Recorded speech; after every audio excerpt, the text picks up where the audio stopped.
first, we got to let S-Rank get his thoughts off because he was the one arguing this down to him in the chat leading up to release about Havik needs more of this. Havik needs a bigger role in the story. We don't get the chaos from enough. No. Yeah. The thing is, like, you already had it written down, right? Like you already had it on paper. That's what I was hoping for. Not this. Let me blend up my storyline and piece together sentences. Oh, that's not what I was asking for. Like the whole scene where there's a whole bunch of Haviks acting like King. No, what are you doing? Wasn't a no, good that's look. not. Hold you. And this is not even the. This is not even the Havik that's good. This Havik is whack, man, compared to the Havik that you met in Deception. Like that Havik had a purpose, a sinister purpose, and he had a decent motive. Even the voice actor was like brought him a different uniqueness. He didn't have that voice that everybody. Now he looks like he talks like that. You get what I'm saying? Fair. Havik did not sound like that. You look at Havik and you're like, yo, this guy's actually. He has like a little baneness to him, like some wisdom. He has a lot of wisdom, in fact. It's just how he goes about it. Is that what makes him terrifying? Right? He had an Eisen complex to him. He was a thinker. He was a man. He was philosophical. The scene where I let you see, like, yo, Havik, why did you make me do all this thing? Why did you make me? He said, if I'd have told you the truth, you would not attack me as if I was trying to take your life. If I tried to take your life and you let me take it, then you would have proved to me that you weren't worthy. That's a very chaotic way, right? Like he was like a Tyler Durden from Fight Club, and that was like, yo, Tyler Durden made a lot of sense in the way he moved. You know what I'm saying? And I just didn't like. Why would you throw that all away? Yeah, Havik's back, but I didn't want Aztec, Aztec Kodokan fusion Havik with the Galactus helmet. Like he borrowed it from a celestial. Like I didn't want, and now he turned into a celestial. Yeah, like I didn't ask for that. I'm like when I saw Chaos Havik, I was like, no, like guys, listen, this is not what I asked for. You feel me? I want Robert Downey Jr. to come back, but not as Doctor Doom. What? Fair, good comparison, right? Actually. You feel me? Great comparison. I want, yeah, and it's just not. That's not what I asked for. You had a perfect formula, and you ruined it. You ruined it when you tried to put all 10 Mortal Kombats in one. So it's safe to say that the story expansion trailer did. The story's done. Did you see the King the Conqueror reference? Where you gonna go with that? I did. Kang talking with Kang? You think I care about that? It's like I've seen Agent. You're not gonna do it better than Agent Smith, man. You're not gonna make it more of a dire. Oh my gosh, what am I gonna do? There's like it would have been more terrifying if it was Noob Cybots going around, shadow cloning people. That would have been more terrifying. And if I'm gonna be honest with you, than this. Like, oh, now he could hold up to Fire God Liu Kang. He's scrapping with all three of the Master Ninjas. Oh, okay. Well, technically, this is Titan. Yeah. Oh, Titan. He's Okay. Titan Havik. He's not just any Havik. And how did he beat? How did he beat? Okay. Well, that was one of the writing shortcomings of the original game. Of there's technically a universe in which every single character of the roster is a Titan in their own universe. All of them were able to be Chronica and / Shang Tsung. I'm not saying it was a great idea. I'm just saying that's what happened. Like this is a result of that writing. Of like we're expanding on that idea. But Mikhail, what do you think of this trailer and rollout for this next season pass? It's definitely the definition of what we were talking about and the multiverse madness. You could tell like there's some sense of copying from Marvel, of course, with the Council of Haviks. The gender swapping of Cyrax and Sektor, I'm actually not mad about it.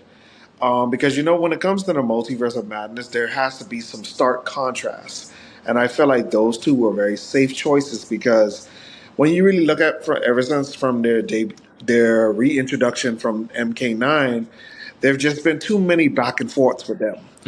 The whole Triborg thing, because they had the split system with different play styles, and then they were NPCs the next game, is just kind of like, bro, what is going on? And had a moveset. And then the thing about it is, I actually like the fact that they're actually wearing suits, because it actually gives me like a modernized Foot Clan. Like, yes, they said that Sektor is a cybernetic genius, and when you look at Bihan's story, he said he wanted to take the Lin Kuei further, but he said we still have to act like ninjas. We can't just show up in places, be so broad. So yes, we're going to fuse our ninja elements with science. So yes, these are suits, and these are probably for the first two prototypes. And Ed Boon has taken a lot of like inspiration from the Predators, and hence the mask. Oh, definitely. So like the ninja elements of the mask, like with the icons and everything, it fits to me. Now my thing about it is, I only care about this story, because I don't want you to do all of this, hype us up, for you to just kill them off, or they just become no longer relevant. Now, yes, it definitely did remind me of Black Panther 2 at the end. I was like, Yeah. yo, this is very close. But then, like I said, bro, it's the multiverse of madness. Now, this Havoc, I am interested, because the dude showed up with like Omega Shinron with all the Kami Dogu in his chest. I was like, oh, so we bringing these back? Oh, I didn't realize that. Wow. I was like, okay. That's kind of sick. So that means outside of being a Titan, he went to conquer each realm to get the Kami Dogu from each particular realm. So I'm looking forward to that. The only thing that I am a bit, like, a little bit downward is the, once again, death of Bihan, because a lot of people did like the fact, like, if he's dead, he may not be dead. If he's dead, yeah. A lot of people did like the fact that he's still alive, and now we are able to see more of his persona as just Sub-Zero. Because I tell people all the time, that last MK movie, he was the best character. Yes, by far. This is what the elder Sub-Zero was. Dude was cold-blooded, a boogeyman. Like, bro, when he froze Jack's arms and ripped Jack's arms apart, it's like, bro, yes. Bro, he murdered Scorpion's wife and child in the opening 5 minutes of the movie. But if the movie had ended right there, bro, I would have been satisfied. Bro. It should have just told the story of. I was like, yo, why didn't y'all just focus on Scorpion and Sub-Zero clans, and then we would have been at peace. And we didn't need no what's his name? Kai, whatever his name is. Whatever his name is. What's his name? He going what sucks, he's gonna be in the game. Cole Young. Yeah, Cole Young. Yeah. So I mean, to get back to that, it's just like, all right, yeah, we're seeing Noob Saibot again, but it's cool and all. I like the new design, and technically now he's a Chaos Realm Spectre versus a Netherrealm one. So it's kind of like, all right, is you going to show different moves? All right, I'll be fair. That's a good. Or is he just going to be the same portal hopping shadow clone jutsu type of Scarecrow chain type? Yeah. Yeah. So like, I'm looking forward to see what they do with that. Now the guest characters. Well, before that, let me get my opinion on the actual story first, and we'll get to the guest characters together. We gotta light up the guest characters. Yeah, y'all like to omit me out of these things and just jump to the fire already. My bad. My bad, man. We see quiet, bro. Yeah, because I want to let y'all get y'all bars off first. I feel like with this, I mean, with you guys, as far as what you guys elaborate with the story, I do think I'm somewhere in between. Like, I'm with Tim as far as like, I do think they're doing interesting things with Havik. Maybe not what I would have liked, as far as, again, I don't think it just reminds me a lot of when we got the MK11 Aftermath and you're fighting like Titan Shang Tsung, only for his moveset to be exactly the same, right? And then you're fighting against him with Titan Liu Kang, only for him to have a different colored fireballs. Like, that's the one aspect of the game I'm like, I'm not too crazy about. Yes, he's gonna have the Infinity Stones in his chest and have the same exact moveset. So it's gonna regardless of what happens story wise, it's gonna feel like it steps on the importance of Havik because he's gonna fight exactly the same. He might have one or two new things for like a boss level exclusive, but it's not gonna be anything of like, here's a completely new Titan, fully powered up, Onaga possessed version of like Havik, which I think would have been a good idea. That being said, I do think in terms of them doubling down on it being the focus of the 3D era, picking Havik as the antagonist makes sense. Like, we do want to see them kind of give the 3D era more attention. They did Shang Tsung again in the story. Again, it wasn't the best, but we've done this whole Liu Kang Shang Tsung dance a million times already. What other characters that you guys introduced over the years that warrant being primary antagonists? I think Havik was the best choice. I think Rain would have been a good choice too, honestly. Plus Havik was name dropped in the Aftermath story. So people thought maybe he was going to eventually come in 11. Right. Which he might have if they hadn't stopped the DLC. For all we know, we could have gotten Havik in 11. So I think to shoot them some bail, I think in terms of what they were looking to focus on in this game, this was good in that way.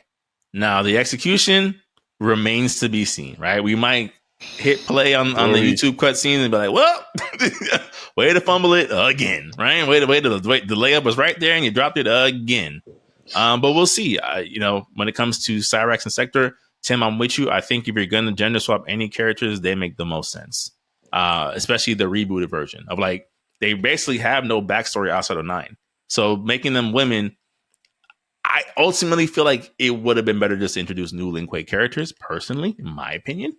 Like, I don't see why they couldn't have just introduced more women. Like, Frost has become a staple, and we're not like, just get her out of here. She's just, Sub-Zero light, right? But again, if you're like, we have to switch out these characters, I can, RIP, I guess, the male version of Sektor and Cyrax.